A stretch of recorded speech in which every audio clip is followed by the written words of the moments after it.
Assalamualaikum warahmatullahi wabarakatuh. Salam sejahtera untuk kita semua. Perkenalkan, nama saya Septi Anggraini dengan NIM 2020901054, kelas PI2, Fakultas Psikologi, Universitas Islam Negeri Raden Fatah, Palembang. Adapun maksud dan tujuan video ini dibuat untuk memenuhi tugas mata kuliah Psikologi Pendidikan yang diampu oleh Bapak Dr. Muhammad Uyun, MSI. Berbicara soal psikologi pendidikan, psikologi sendiri diartikan sebagai studi ilmu yang mempelajari tentang kejiwaan dan tingkah laku manusia. Psikologi pendidikan dimaksudkan untuk memberikan pengaruh dalam kegiatan pendidikan pembelajaran dan proses belajar mengajar yang lebih efektif dengan memperhatikan respon kejiwaan dan tingkah laku peserta. Pada psikologi pendidikan terdapat ilmu yang membahas mengenai pembelajaran, yang mana dalam proses pembelajaran itu sendiri pasti terdapat siswa yang mengalami kesulitan dalam belajar. Nah, dalam kali ini kami akan membahas tentang kesulitan belajar. Apa sih kesulitan belajar itu? Jadi kesulitan belajar adalah kesukaran yang dialami peserta didik dalam menerima dan menyerap pembelajaran. Beragam bentuk kesulitan belajar, yakni ada kesulitan belajar dalam aktivitas mendengarkan, berbicara, membaca, menulis, menalar, dan menghitung. Istilah kesulitan belajar ini dalam dunia pendidikan juga memiliki beberapa macam penyebutan seperti learning disorder, learning disabilities, learning dysfunction, under acquisition, atau slow learner. Adapun beberapa indikator yang menunjukkan anak mengalami kesulitan belajar antara lain yakni pertama, peserta didik tidak dapat menguasai materi pembelajaran sesuai dengan waktu yang telah ditentukan. Kedua, peserta didik memperoleh peringkat hasil belajar yang rendah dibanding dengan peserta didik lainnya dalam suatu kelompok. Ketiga, peserta didik tidak dapat mencapai prestasi belajar sesuai dengan kemampuan yang dimilikinya. Keempat, peserta didik tidak dapat menunjukkan kepribadian yang baik seperti kurang sopan, membandel, dan tidak dapat menyesuaikan diri dengan lingkungannya. Kesulitan belajar ini sendiri secara umum dibagi menjadi dua kelompok, yaitu pertama, kesulitan belajar yang berhubungan dengan perkembangan atau biasa disebut development learning disabilities. Kesulitan ini biasanya mencakup gangguan perhatian, ingatan, motorik, dan persepsi bahasa dan berpikir. Yang kedua, kesulitan belajar akademik atau academic learning, yang mencakup kesulitan seperti membaca, menulis, dan berhitung atau matematika. Kesulitan belajar sendiri terdapat beberapa faktor yang dianggap menjadi penyebab siswa mengalami kesulitan dalam belajar. Yang pertama ada faktor internal siswa.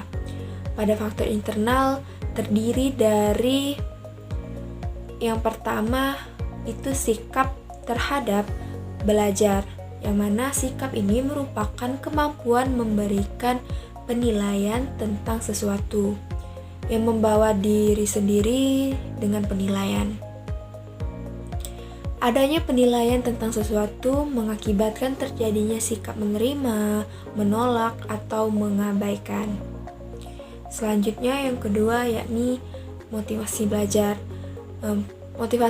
Motivasi belajar ini termasuk ke faktor internal, yang mana motivasi belajar merupakan kekuatan mental yang mendorong terjadinya proses belajar. Oleh karena itu, motivasi belajar dapat menjadi lemah. Agar motivasi belajar tidak menjadi lemah pada diri siswa, perlu diperkuat terus-menerus agar siswa memiliki motivasi belajar yang kuat. Yang ketiga, faktor internal lain yakni konsentrasi belajar. Konsentrasi belajar merupakan kemampuan memusatkan perhatian pada pelajaran.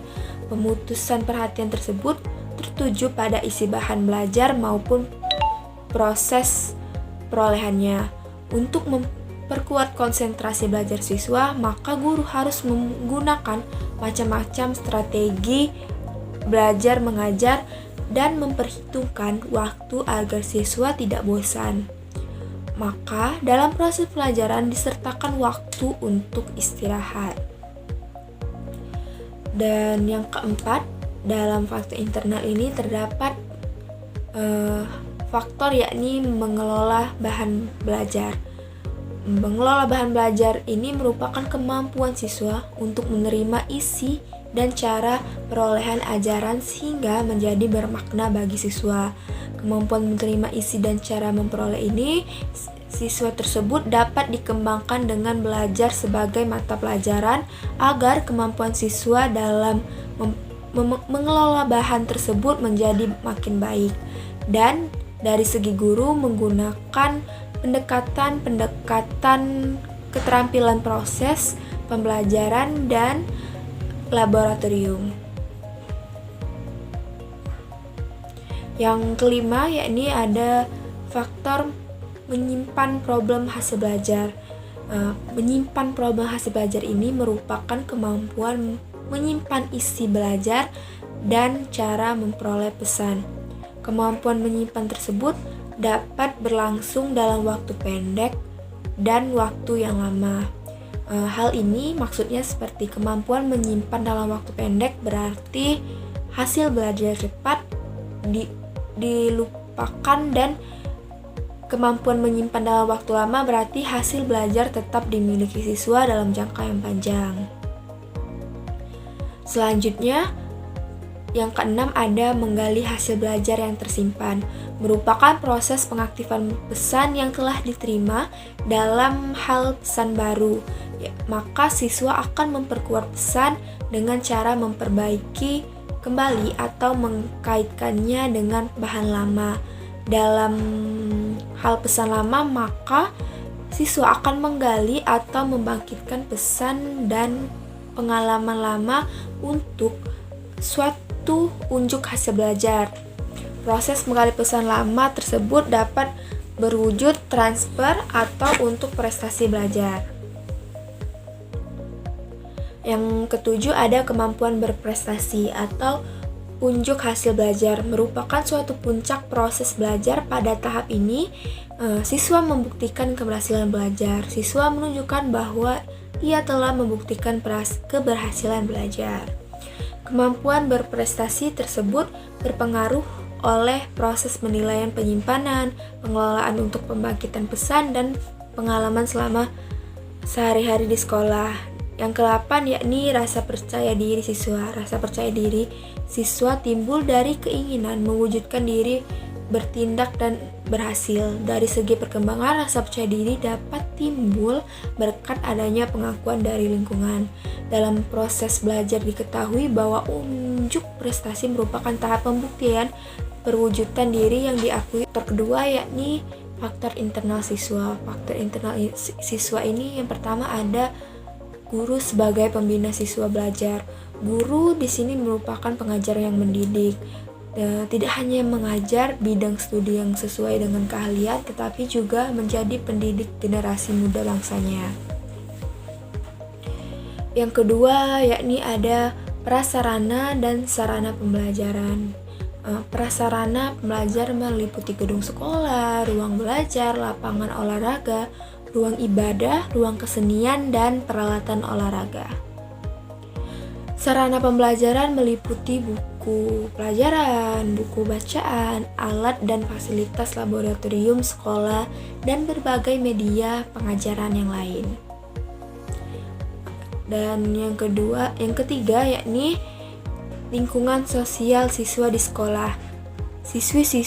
Siswa-siswi di sekolah membentuk suatu lingkungan pergaulan yang dikenal sebagai lingkungan sosial siswa. Dalam lingkungan sosial tersebut ditemukan adanya kedudukan dan peran tertentu, seperti ia memiliki kedudukan peranan yang diakui oleh sesama. Jadi, jika seseorang siswa diterima, maka ia dengan mudah menyesuaikan diri dan segera dapat belajar. Yang keempat dan yang terakhir yakni kurikulum sekolah. Kurikulum ini yang diberlakukan sekolah adalah kurikulum nasional yang disahkan oleh pemerintah atau suatu kurikulum yang disahkan oleh suatu yayasan pendidikan. Kurikulum sekolah tersebut berisi tujuan pendidikan, isi pendidikan, kegiatan belajar, mengajar, dan evaluasi. Dari penjelasan di atas dapat disimpulkan bahwa kesulitan belajar adalah kesukaran yang dialami peserta didik dalam menerima dan menyerap pembelajaran yang disebabkan oleh berbagai faktor, terutama faktor internal dan eksternal. Mungkin itu saja yang dapat saya sampaikan.